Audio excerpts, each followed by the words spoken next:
Okay, good afternoon. This is the Trusted Capital team here to talk to you about our program. I wanted to just begin by thanking those who joined the team here and our efforts to provide this to you virtually. This program is something that we've launched over the course of the last year. Essentially, what we've done is we've tried to take an opportunity to provide a program across DoD and to our technology companies that are looking for sources of trusted capital that they can turn to in order to provide them with the opportunity through the valley of death. Oftentimes, what we see within the constructs of these small startup companies is that they don't have sources of capital that they can turn to in order to make sure that they can bridge the commercialization phases or bridge the technology and gaps in the technology in order to and financing in order to move towards a commercialization phase. The Trusted Capital program was designed in order to enable that bridging to happen. We developed the program last year and we've walked through a couple of different prototypes. What we've done is we now have partnerships with events that happen across DoD that are pre-existing events. So we've got AFWERX events and like you see today, as well as Army Futures Command and others that we partner with. Essentially, when they're providing programs and pitch days, we're syncing our trusted capital providers with those pitches in order to provide them with access to, again, sources of capital that have gone through a due diligence process to enable those companies to partner up rapidly, because capital is one of the most important components to the growth of that company. We want to make sure that those sources are legitimate, that they've gone through the due diligence process. One of the key requirements for any company, as we all know, is that capital, but oftentimes we see that that has been problematic to find sources of capital that have that enable those companies to grow, that also don't potentially compromise that technology. One of the major concerns we've had is that some of our adversaries have been looking at ways that they can access technology, and capital is often one of those vectors enabling those adversaries to get behind the curtain and identify critical technologies. This is an opportunity to avoid that from happening. We're trying to provide that ecosystem where those companies can then partner up with sources of capital that can help them through the growth phases. And we've got capital providers across the full spectrum, everything from seed investments all the way through to Series B, C. We've got also private equity funds that are available in for later stages for companies that are obviously in the certain sectors that we know are critical, but are also struggling for capital. And so we've brought in private equity funds as well. We've got really the whole spectrum covered. This is still in its nascent stages, but we've rapidly received a lot of interest from capital providers and companies alike. What we're doing from a phasing approach is we're trying to make sure that we bring in as many companies into the program as possible. What that'll enable us to do is that will create an ecosystem where those capital providers can then rapidly partner with those companies. Once they have that ability to rapidly partner with those companies, more companies look to enter the ecosystem, and capital providers as well. But you want to make sure that they can be provided with enough companies and deal flow to ensure the success of the program. So from a staging standpoint, right now, we are partnered with a number of different companies and capital providers, and that enable us to move forward to the growth of the program. There we go.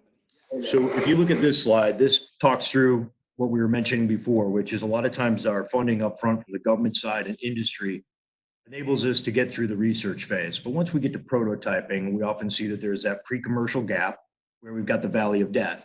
At that point in time, as we all know, that's an important time for those companies to be able to garner the momentum, and they oftentimes lose the financing. So where the financing may be falling off, and so we want to create this ecosystem where they can help bridge that technology gap the financing gap for those technology companies. We know that the private sector capital is essential for that, and there's a lot of companies out there that don't necessarily know where they can turn for those sources of capital. We're really focusing on trying to bridge both that gap and then the pre-IPO gap, where you see again follow-on commercialization is essential in order to make market entry. So this is where we're trying to establish the marketplace across the entirety of the spectrum, as I mentioned earlier. This is not only for, again, early stage, but late stage as well. And as I mentioned before, private equity funds are a part of this program.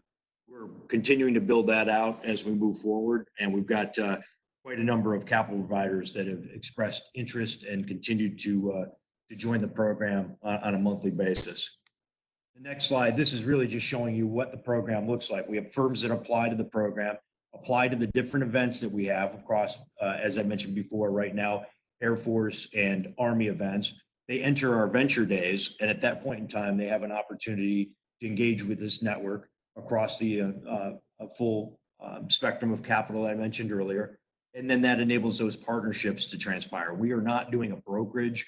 We're not brokering any deals. We're not involved in those deals. What we do is we create the ecosystem that enables both the capital providers and the companies to partner up. And that enables also the ongoing engagement that you see for follow-on re-entry into events that we are building out over the course of the next few years. We've already committed to doing 6 events this year. We've done 3 events already, actually, that have been established. We had our Trusted Capital Drone Venture Day that happened in partnership with Texas A&M back in November for our first launch of the fiscal year. And then we have 2 events, the AFWERX event today, as well as Army Futures Command next week. And then we've got an additional 3 that we've lined up over the course of this, the remaining 6 months of the fiscal year.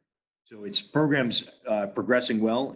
If companies want to participate in this program or capital providers, we will provide you with follow-on information via the industrial policy website. That website will be the conduit where you'll know those where those follow-on events are going to be held. And it gives you the ability to apply to those events and participate as either a capital provider or a critical technology company or a critical company, again, involved in dual use technology that's important to the military, or it may just be technology that is critical to U.S. national security generally. Let me turn it over to you all for some questions. If you want to go ahead and ping us with those, I can see those as they come in, and we can answer those in the remaining 5 minutes. So without further ado, we're going to have them go. Say again your question. We couldn't make that out. Okay, I've got a question here. Does it make sense to attend multiple pitch events a year? Well, that really depends on the company. A lot of the companies are in positions where they may already have investors lined up, and they may look at this as being redundant and not unnecessary. However, to the extent that they want to continue to access the capital markets, this provides them with this opportunity. So it's really on a case-specific basis, company by company, that should be looking at this. I would say that the opportunity really will continue on an ongoing basis for the companies to qualify. What's important for the companies to recognize is really looking at their exposure to areas where they may lose technology. We are trying to create a marketplace where these companies can turn to get sources of capital that are we've done the due diligence on, but at the same time, they need to make sure that they themselves don't have that exposure. And so this is creating an alternative ecosystem for those that want to apply. So the question is really a capital problem or a contract issue, if there's contract potential. So we don't have a contracting authority within this program. That's not what it's designed to do.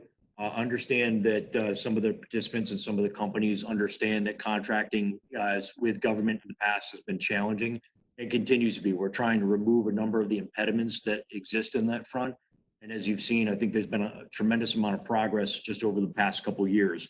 But this is not a panacea. It's not solving all the problems, but this is accessing capital that you can have some assurance on that in the past has not necessarily been the case.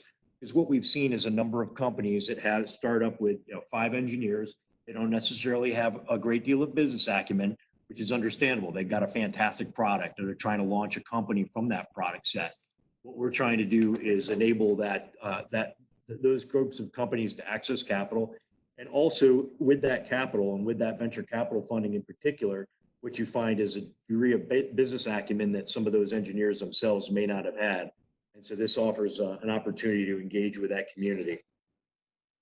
What VCs is assigned into the capital marketplace? We keep that actually pretty close hold. We want to make sure that we're protecting the companies and capital providers. The way this program works is that we allow that ecosystem to exist, those partnerships to happen behind the scenes.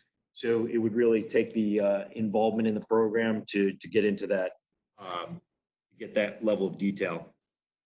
Go to some other questions. As I mentioned before, I guess there was a question on public list of capital. I think I've answered that piece. The website is defensebusiness.gov that offers the information on industrial policy generally. These programs and press releases are being done on an ongoing basis out of both industrial policy as well as acquisition and sustainment within Department of Defense, OSD. And so those are the conduits where you'll start to see follow-on information. I've got another question. Are these early stage VCs, Series A and Series B? Yes, as far back as seed, Series A, Series B. That continues throughout, actually, as I mentioned on the, or as you saw on the previous slide, throughout the entirety of the financing continuum. But for purposes when we partnered up with, let's say, AFWERX or Army Futures Command, their events are often earlier stage. So as a result, a lot of the companies and capital providers are in that space. Other questions? So you'll be seeing a lot more information going forward coming out of this, on the program itself. We're going to be doing some more press releases over the course of the next couple of weeks. That'll provide people, I think, with follow-on information for future events that are going to be taking place over the course of, again, the next 6 months. That's what we've mapped out already. And if you are a company that's interested, you'll be able to apply through that process, capital providers as well. And then once you enter into the ecosystem, we will we'll have you available for follow-on events. The ones that I mentioned, again, are focused over the course of the next 6 months on 3 additional events. It looks like at this point, we're going to be really honing in on AI as one of the themes, but we're also going to continue to make this a wide offering across a number of technology sectors that have been highlighted by the services. So I do have one last question here that we'll address. Awards are considered a non-dilutive investment from the government. How is TCM involved? Well, again, we don't have organic funding to this program. That's not what it's designed to do. It's designed to create that ecosystem. But what you can see is that companies that are participating in some of our events may be receiving awards. They may be in position to receive awards, and the process is separate. But at the same time, that ecosystem exists for those companies to then be able to provide access to some of the capital providers that could be of interest to them to make those awards sustainable and bring on follow-on commercialization. So I hope that answers a number of the questions. It looks like there's a number of folks that have that have an interest in this. Again, continue to check the website and the press releases. We will push follow-on information as it becomes available for future events and our partnerships. But we thank everybody for your interest. Sorry for the initial delay on the tech side, but I think we got most of the information out there and will be available for follow-on. The website for industrial policy is defensebusiness.gov, and you'll be able to see, again, additional information posted on that moving forward. Thank you.